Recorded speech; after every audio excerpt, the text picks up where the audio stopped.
tiens aussi à m'excuser parce que j'étais pas là la semaine dernière parce que je me coiffais. Donc je me suis tapé une nuit blanche en fait. Parce que la coiffure que j'ai, bon je l'ai cachée là avec un petit foulard. Mais la coiffure que j'ai a pris énormément de temps. Car c'est des tresses toutes fines.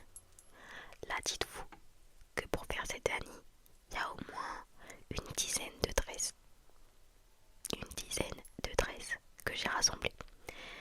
Donc je vous laisse imaginer. Donc bref, ça a pris énormément de temps et j'ai fait nuit blanche pour finir ma tête jeudi soir.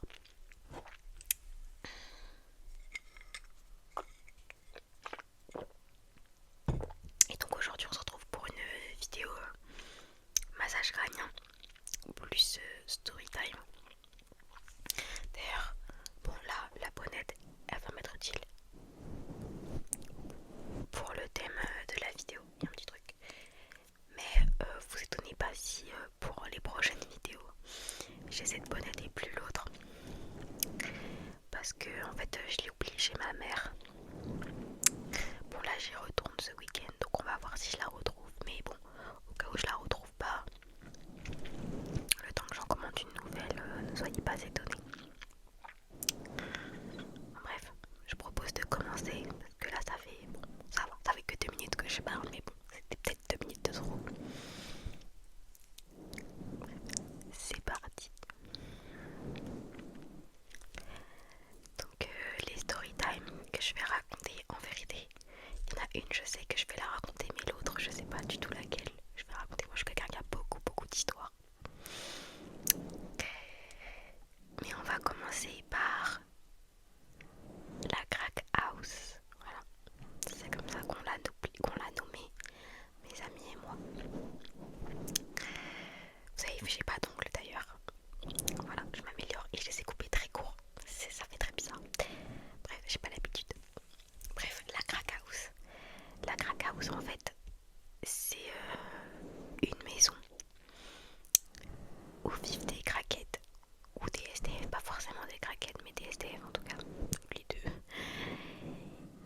Et bon bah du coup, let's go, là je fais trop de suspense. Donc tout a commencé il y a 2 ans. Donc ouais, j'étais sur mes... J'avais 16 ans. Voilà, j'étais en première. Et en fait, j'étais en train de me balader avec une amie à moi. Ouais, j'étais en train de me balader avec une amie à moi dans le centre-ville, donc jusque là tout va bien. Et en fait, de là, on rencontre des amis qu'on a à nous au lycée. On va leur donner des prénoms parce que je leur ai pas donné, je leur ai pas demandé avant de raconter. Donc, ma meilleure amie avec qui j'étais dehors, on va l'appeler Lola. Et puis nos amis du lycée, donc il y avait, je crois, 3 garçons, si je dis pas de bêtises. Donc on avait deux frères jumeaux qu'on va appeler Citron et Citron et son frère, on va l'appeler Meringue. Et un autre du coup qu'on va appeler Yacine. Ok. Donc on avait Citron, Meringue et Yacine. Vraiment j'étais n'importe quoi comme prénom. Et donc on les rencontre lorsqu'on est dehors et jusque là tout va bien et tout. Genre on fait une sorte de grand groupe du coup avec moi, Lola, Citron, Meringue et Yacine. Et en fait un moment on se balade dans une rue.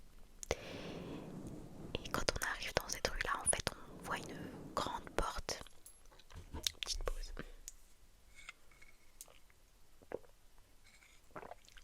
Je disais, on arrive dans une... On voit une grande porte du coup en métal énorme et ça avait l'air d'être une porte, vous voyez les portes coupe-feu, voilà, c'était un peu ce délire. Donc là cette grande porte là est menée en fait à un bâtiment qui avait l'air de l'extérieur assez abandonné. Donc qu'est-ce qui se passe à ce moment là? Il y a... Comment il s'appelle? Citron. Non pardon, il y a Meringue, mais bon on s'en fiche de toute façon. Il y a Meringue qui décide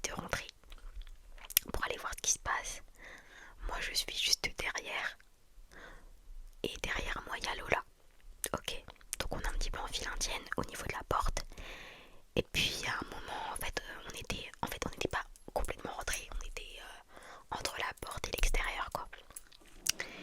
Et à un moment, en fait, je sens Lola qui me pousse, qui me pousse.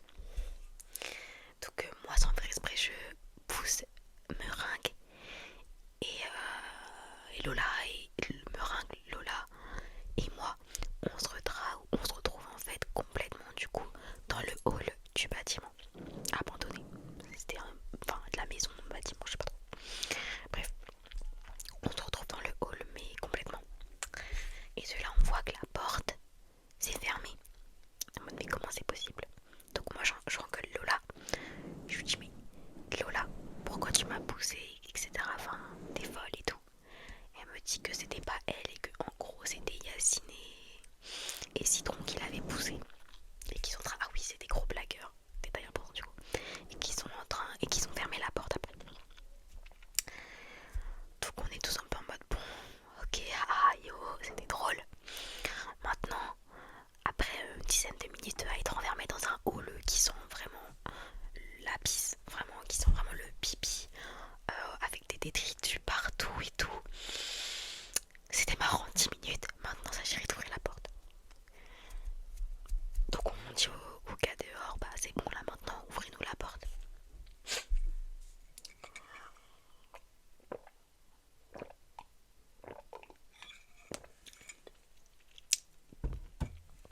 De là, ils nous disent, bon les amis, vous énervez pas, mais la porte est vraiment bloquée, c'est pas une blague.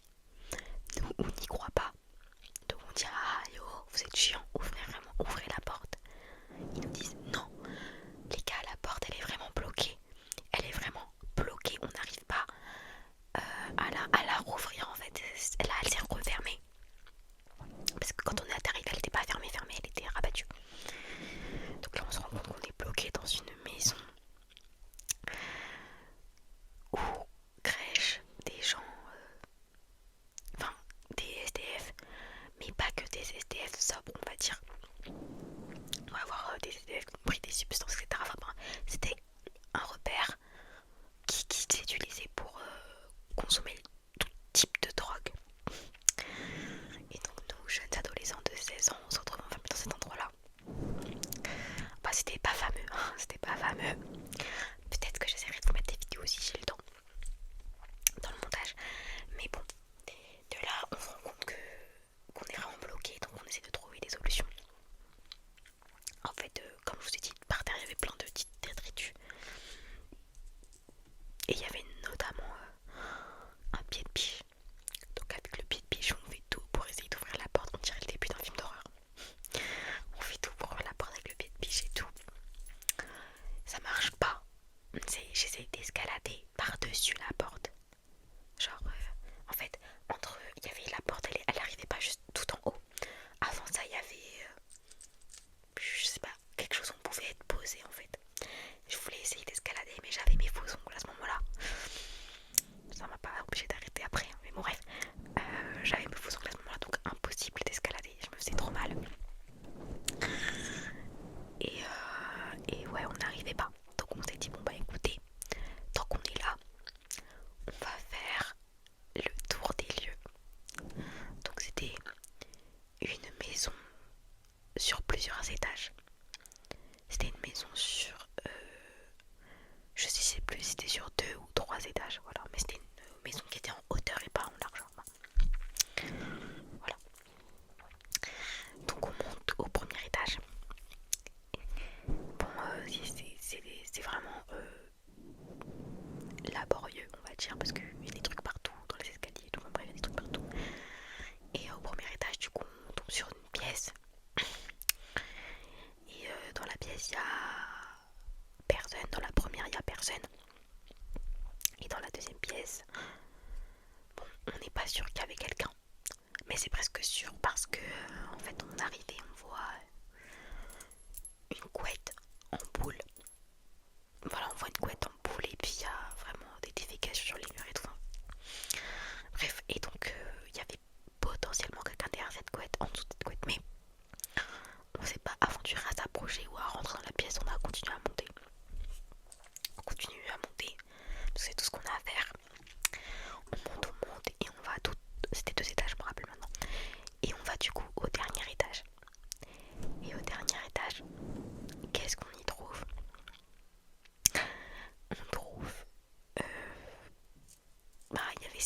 salon en fait. Il y avait un canapé, une table. Ensuite, il y avait des détritus partout. Et puis à la droite, il y avait une sorte de cuisine, mais pas en état, mais de cuisine. Et sur la table du coup du salon, entre guillemets, on pouvait y voir du coup ah pardon, on peut y voir une pipe à crack. Je sais pas si je peux dire ces mots sur YouTube. Et un livre bizarre. Le livre, je sais plus de quoi il parlait. On aurait dit un livre religieux, mais bon, le thème était un peu spécial. Et là, à ce moment, ça faisait déjà peut-être... je peux pas vous dire, ça devait faire peut-être 45 minutes qu'on était enfermés. Vous voyez, voire plus. Hein.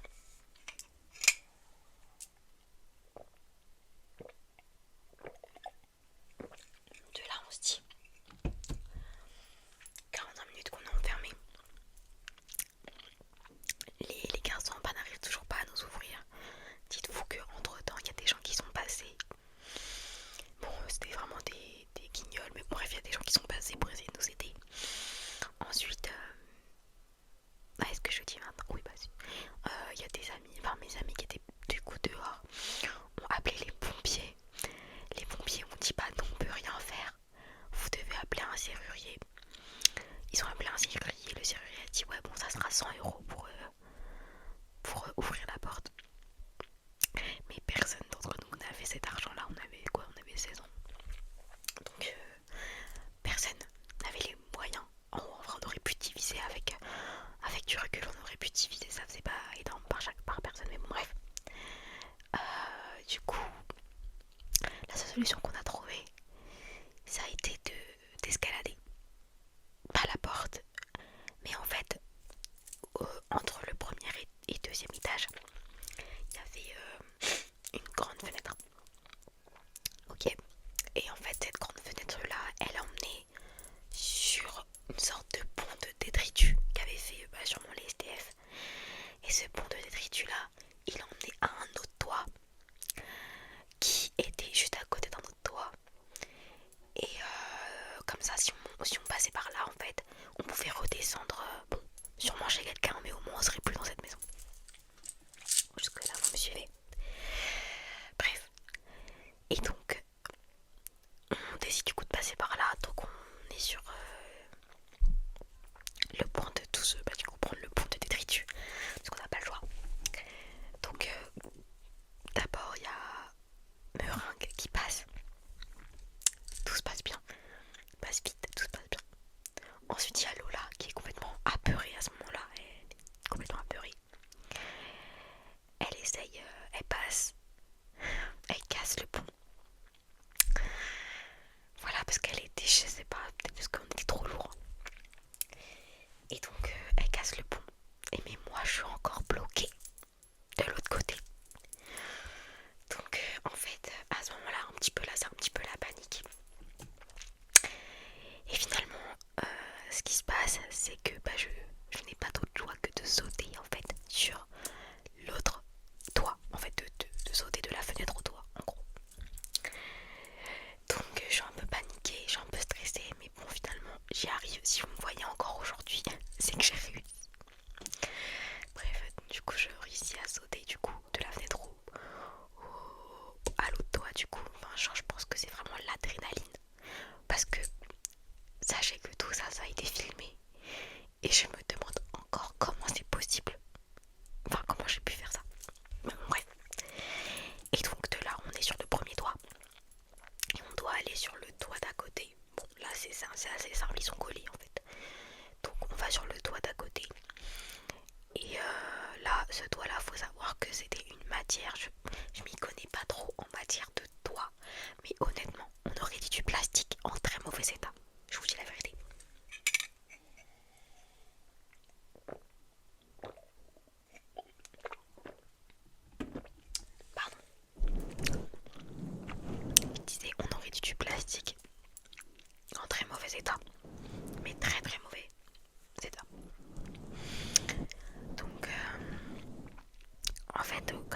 il s'est affaissé.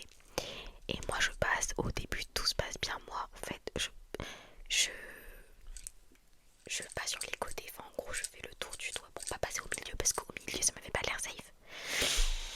Et donc ce qui se passe c'est que je fais ça, tout se passe bien, mais quand j'arrive à la fin, en fait le toit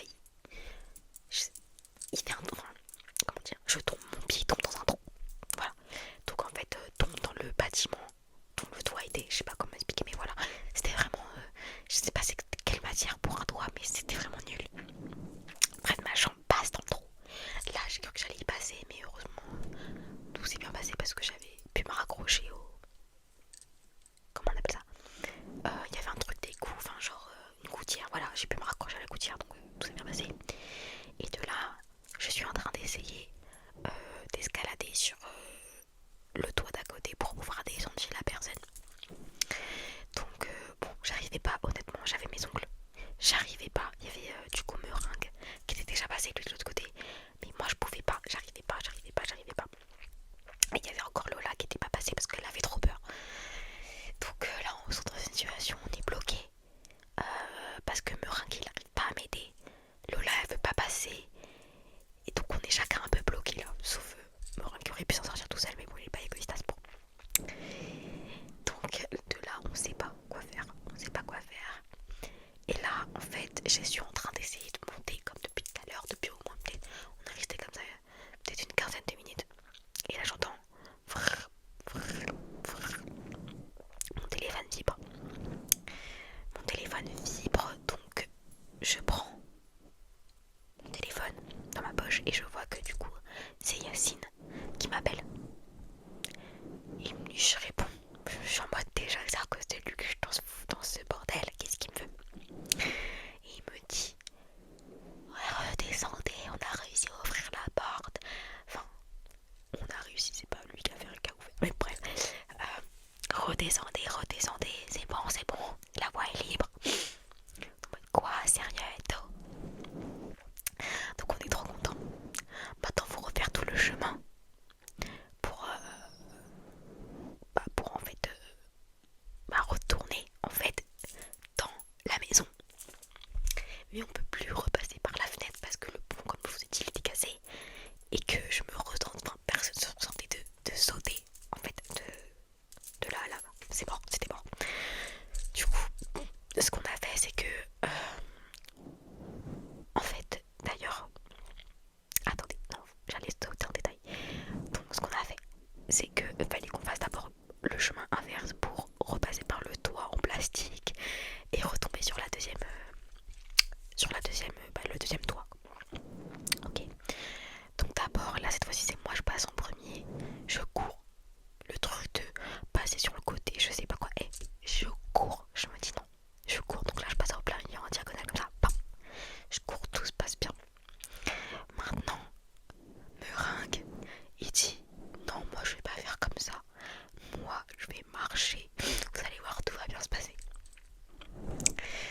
Donc c'est ce qu'il fait. Il marche, mais il passe pas sur le côté. Il marche en plein milieu, comme ça, en diagonale.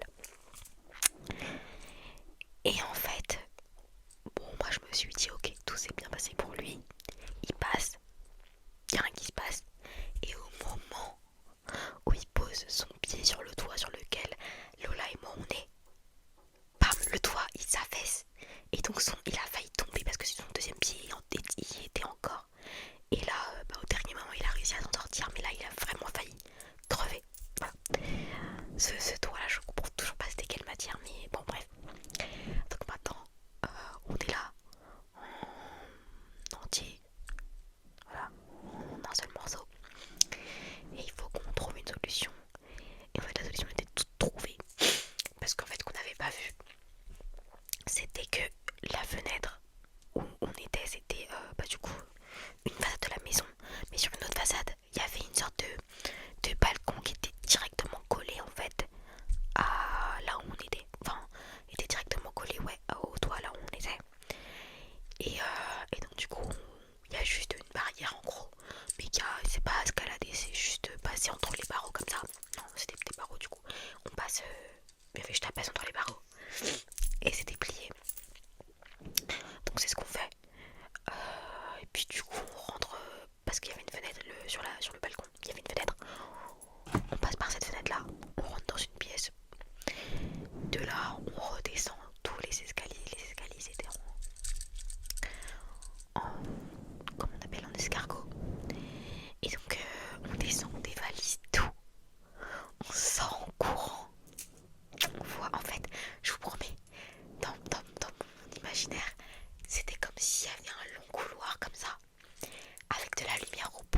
et qu'on courait vers la lumière. Bah, en fait c'était un peu ça, mais le couloir était pas si long que ça.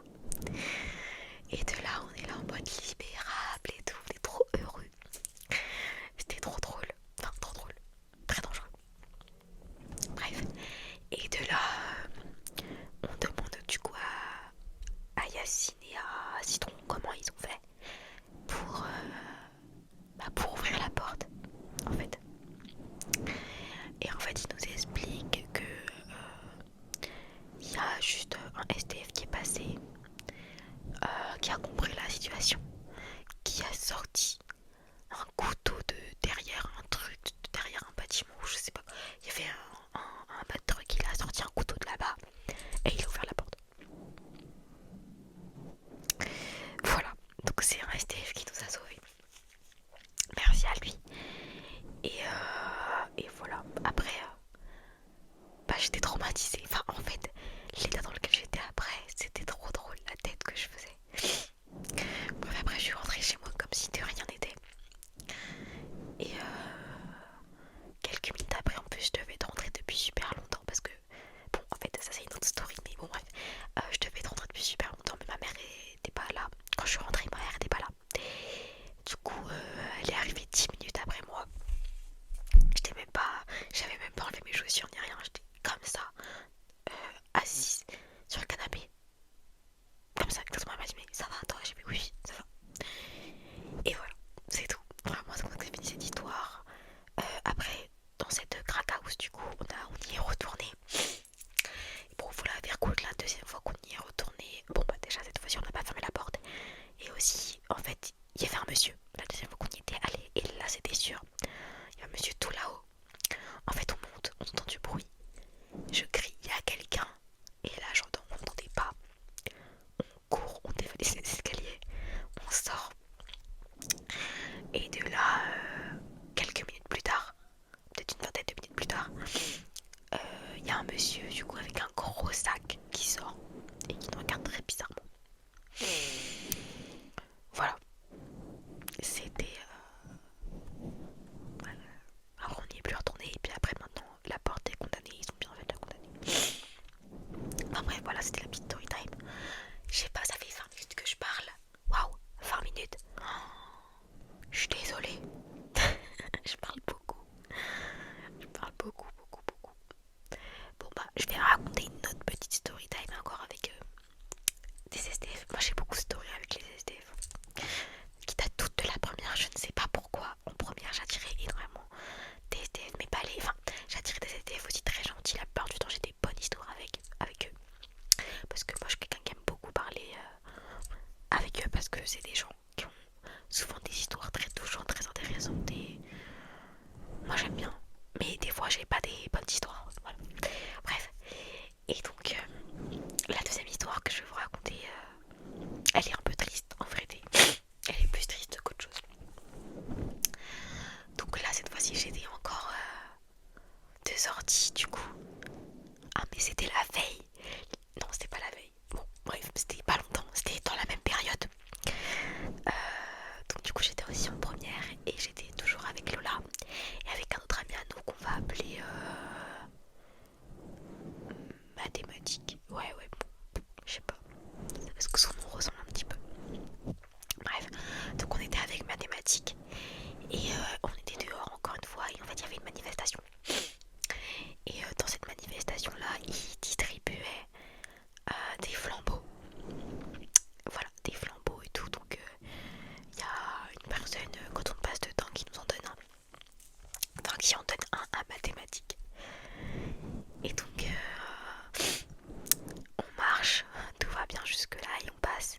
En fait on s'apprêtait à aller chez mathématiques. Voilà, et on passe par un chemin un peu sombre, il n'y a pas de lumière du tout, c'est derrière un centre commercial. Voilà, c'est entre un centre commercial et une allée d'arbres. Et on voit du coup qu'il y a des gens.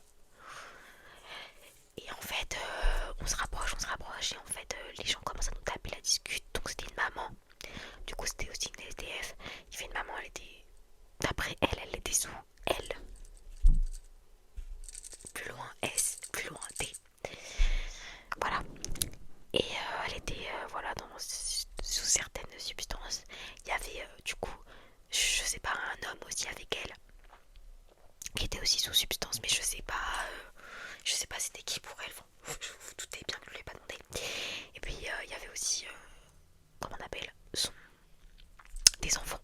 Et c'est ça le plus triste dans l'histoire en fait, c'est qu'il y avait aussi du coup des enfants qui étaient pas très, qui avaient genre même pas, je sais pas, une dizaine d'années et qui étaient aussi pas très lucides en fait. Et c'est ça qui est triste, vraiment, c'est ça qui est très triste dans l'histoire. Et il y avait aussi une adolescente d'à peu près 13 ans qui était aussi qui était pas lucide, mais voilà, ils avaient plus l'air bourrés, ceux-là. Bref, et donc on commence à leur parler, je sais pas, enfin non, ils commencent à nous parler parce que en gros la dame a été intriguée par notre flambeau. Elle était en mode ouais, qu'est-ce qui se passe et tout, c'est trop bien, pourquoi vous avez un flambeau et tout. On lui explique que dans une manifestation qu'on nous l'a donné, elle est en mode mais c'est trop cool et tout, c'est trop cool tout ça. Donc oui, on est en mode oui, c'est bien, tout ça, c'est génial. Et donc on parle de là, tout va bien. Et d'un coup, la dame à qui on parlait, elle nous dit mais vous êtes complètement fous. Elle nous dit ça, comme ça. Elle dit mais vous êtes vraiment des gens dangereux. Qu'est-ce que vous faites avec un flambeau et tout? Non, non, elle commence à nous insulter. Elle nous enchaîne, elle nous enchaîne. Donc là, on se dit oula. Oula, on va partir très vite. On va partir très vite parce que là, la dame là, on savait qu'elle était sous substance, mais ces substances, elles l'ont vraiment atteint. Donc là, on commence à partir tout droit en marchant, en disant bah écoutez, merci, au revoir. La discussion fut très intéressante, mais au revoir. Et de là, en fait, c'est inattendu ce qui se passe. Ils nous suivent. Ils nous suivent, toute la famille. Enfin, je dis la famille, mais en vrai, je sais pas. Je pense que c'était une famille, je suppose. Toute la famille et tout nous suit. Du coup, on commence à taper un sprint. On court. Vraiment, on a toujours le flambeau d'ailleurs. On court et tout. Donc imaginez, 3 jeunes. Il était tard dans la nuit. Je sais pas, c'était quelle heure, mais il était assez tard. 3 jeunes dans la nuit avec un flambeau en train de courir. Bref, on court et tout. Et en fait, on se retourne et on voit qu'ils nous coursent. Bon, ils ne courent pas très longtemps en vérité parce que je pense qu'ils ont vite oublié pourquoi ils couraient ou je sais pas. En tout cas, ils sont arrêtés de nous courser très vite. Et du coup, voilà, c'est tout. C'est tout. On s'est juste fait courser par une famille de sans-abri. Voilà. Il y a pas de chute. Il y a pas de morale. Il n'y a pas de chute dans mon histoire. Ça s'est fini comme ça. On a couru. Et on est arrivé chez mon ami. Et voilà. C'est tout. Et par contre, la veille de cette histoire-là, enfin non, le soir même de cette histoire-là, j'ai eu encore une autre histoire avec un SDF. Mais je vais pas la raconter parce que c'est bon. C'est trop là. C'est trop. Bref, j'ai oublié de faire le massage crânien à un moment. Je suis désolée, moi je parle beaucoup avec mes mains. J'espère quand même que ça vous a détendu et que vous avez apprécié cette vidéo. Je pense que ça va être la première fois que ou la deuxième peut-être où je vais pas avoir besoin de faire du montage, du moins pas beaucoup. Donc je suis contente. Je suis contente. Sur ce, moi je vais vous laisser et on se dit à la semaine prochaine. D'ailleurs, je vais essayer de repasser à 2 vidéos par semaine parce que là je faisais que le jeudi, mais je vais réessayer de faire 2 par semaine, de faire une le jeudi et une soit le dimanche, soit le samedi. Ça devrait être faisable.